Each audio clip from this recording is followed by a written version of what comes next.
N രക്ഷകന്റെ ദാനം. യേശുവേ സ്വർഗ്ഗത്തു നീ എന്റെ നാമം എഴുതി ആരുമെടുക്കാത്ത ഈ ഭാഗ്യം എൻ സന്തോഷം. വേഗം വരുന്ന നമ്മളുടെ കർത്താവായ യേശുക്രിസ്തുവിൻ്റെ ധന്യനാമത്തിൽ എല്ലാവർക്കും സ്നേഹവന്ദനം. ക്രിസ്തീയ ജീവിതം സന്തോഷത്തിൻ്റെ ജീവിതമാണ്. 1 തെസ്സലോനിക്കർ 5:16 പറയുന്നത് എപ്പോഴും സന്തോഷിക്കണം എന്ന്. നന്മകൾ ജീവിതത്തിൽ ഉണ്ടാകുമ്പോൾ സന്തോഷിക്കാം. എന്നാൽ കഷ്ടതയും നഷ്ടങ്ങളും രോഗവും വേർപാടും ഒക്കെ ഉണ്ടാകുമ്പോൾ എങ്ങനെ സന്തോഷിക്കുവാൻ കഴിയും? ഗുരുവിൻ്റെ പ്രഭാഷണം കേട്ടതിന് ശേഷം ഒരു യുവാവ് എല്ലാവർക്കും മധുരം വിതരണം ചെയ്തു. കാരണം അന്വേഷിച്ചവരോട് യുവാവ് പറഞ്ഞു, എനിക്ക് ഒരു കുതിരയുണ്ടായിരുന്നു, ഇന്നലെ അത് ചത്തുപോയി. ഇത് കേട്ടവരിൽ ഒരാൾ ചോദിച്ചു, അത് പ്രായം ചെന്ന് ഉപയോഗമില്ലാത്ത കുതിരയായിരിക്കും അല്ലേ? യുവാവ് പറഞ്ഞു, അല്ല, അതിലെ പ്രിയപ്പെട്ട കുതിരയായിരുന്നു. പ്രിയപ്പെട്ടതിനെ നഷ്ടപ്പെട്ടത് കൊണ്ടാണോ മധുരം വിതരണം ചെയ്യുന്നത്? ഒരാൾ ഗുരുവിനോട് ചോദിച്ചു. ആ യുവാവിന് ഭ്രാന്താണല്ലേ? ഗുരു പറഞ്ഞു, അയാൾക്കൊരു ഭ്രാന്തുമില്ല. ഏറ്റവും പ്രിയപ്പെട്ടതിനെ നഷ്ടപ്പെട്ടാലും ജീവിതം തുടരുമ്പോൾ സന്തോഷം നഷ്ടമാകുവാൻ പാടില്ല. നഷ്ടങ്ങൾ വേദനയുണ്ടാക്കും എന്നത് സത്യമാണ്. എന്നാൽ ആ നഷ്ടങ്ങളുടെ പേരിൽ തുടർ നിമിഷങ്ങൾ എല്ലാം നഷ്ടപ്പെടുത്തുന്നതിന് എന്തർത്ഥം? പരിഭവിക്കുവാനും നിലവിളിക്കുവാനും എല്ലാവർക്കും കാരണങ്ങളുണ്ട്. സന്തോഷിക്കുന്നവരെല്ലാം സങ്കടപ്പെടുവാൻ ഒന്നുമില്ലാത്തവരല്ല.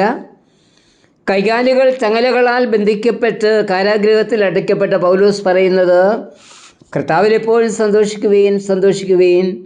ഫിലിപ്പർ 4:4 ദൈവത്തിന് സംസാരിക്കരുത് എന്ന് വിലക്കി ന്യായാധിപന്മാരാൽ ദണ്ഡിപ്പിക്കപ്പെട്ട അപ്പോസ്തലന്മാർ തിരുനാമത്തിനു വേണ്ടി അപമാനം സഹിക്കുവാൻ യോഗ്യരായി എണ്ണപ്പെടുകയാൽ അവർ സന്തോഷിച്ചുവെന്ന് അപ്പോസ്തലപ്രവൃത്തി 5:41 വായിക്കുന്നു.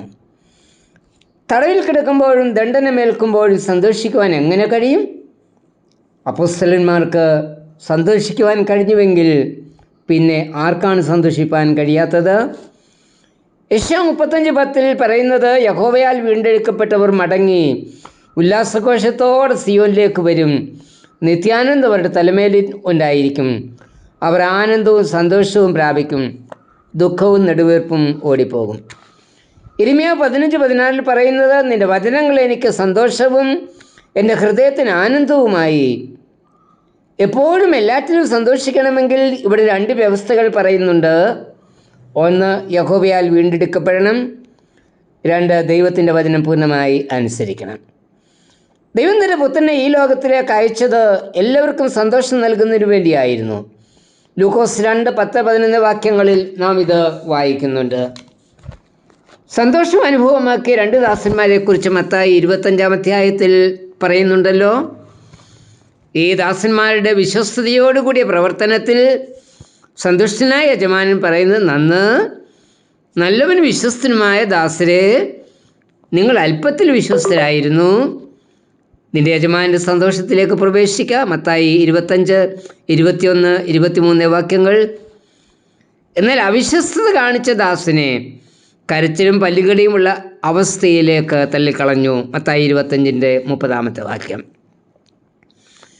ചുങ്കം പിരിവുകാരനായ സക്കായി സന്തോഷം അനുഭവമാക്കിയത് തൻ്റെ വസ്തുവകയിൽ പകുതി ദരിദ്രർക്ക് കൊടുത്തും ചതിവായി വാങ്ങിയതിൻ്റെ 4 ഇരട്ടി മടക്കി കൊടുത്തുമായിരുന്നു. ന്യായപ്രമാണപ്രകാരം ചതിവായി വാങ്ങുന്നതിനുള്ള ശിക്ഷ മുതലിനോട് 5-1 കൂടി ചേർത്ത് നൽകുക എന്നതാണ്. ലേവ്യർ 6:5. എന്നാൽ സക്കായിയോ തനിക്കുണ്ടായ പാവബോധത്താൽ ചതിവായി വാങ്ങിയതിൻ്റെ 4 മടങ്ങ് മടക്കി നൽകിയത്. സക്കായിയുടെ ഈ മാനസാന്തര അനുഭവം സക്കായിയെ സന്തോഷത്തിലേക്ക് നയിച്ചു. അങ്ങനെയെങ്കിൽ ജീവിതത്തിൽ സന്തോഷം അനുഭവമാക്കുന്നതിന് വിശ്വസ്തയോടുകൂടിയ പ്രവർത്തനവും മാനസാന്തര അനുഭവവും നമ്മിൽ ഉണ്ടായിരിക്കണം. ക്രിസ്തു ജീവിതത്തിലുള്ളവർക്കാണ് സന്തോഷം ലഭിക്കുന്നത്. ആ സന്തോഷം ആർക്കും നമ്മിൽ നിന്ന് എടുത്തു കളവാനും കഴിയുകയില്ല. യോഹന്നാൻ 16-22 വാക്യം.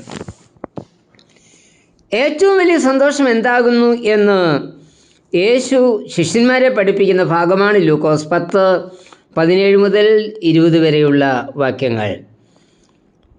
യേശുവിൻ്റെ ഈ പഠിപ്പീരിൻ്റെ പശ്ചാത്തലം നമുക്ക് നോക്കാം. യേശു തനിക്ക് മുൻപായി താൻ ചെല്ലുവാനുള്ള ഓരോ പട്ടണത്തിലേക്കും 70 പേരെ നിയമിച്ച് ഈരണ്ടായി അവരെ അയച്ചു. അവർ പോയിട്ട് മടങ്ങി വന്ന സന്തോഷത്തോടുകൂടി കർത്താവിനോട്, കർത്താവേ, നിന്റെ നാമത്തിൽ ഭൂതങ്ങളും ഞങ്ങൾക്ക് കീഴടങ്ങുന്നു എന്ന്.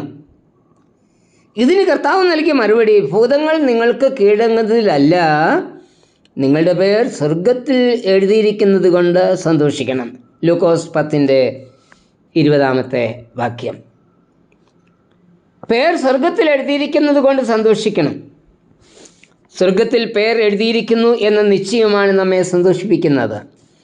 ദാവീദ് പറയുന്നത്, നിന്റെ സന്നിധിയിൽ സന്തോഷപരിപൂർണതയും നിന്റെ വലതുഭാഗത്തെന്നും പ്രമോദങ്ങളുമുണ്ട്. സങ്കീർത്തനം 16:11.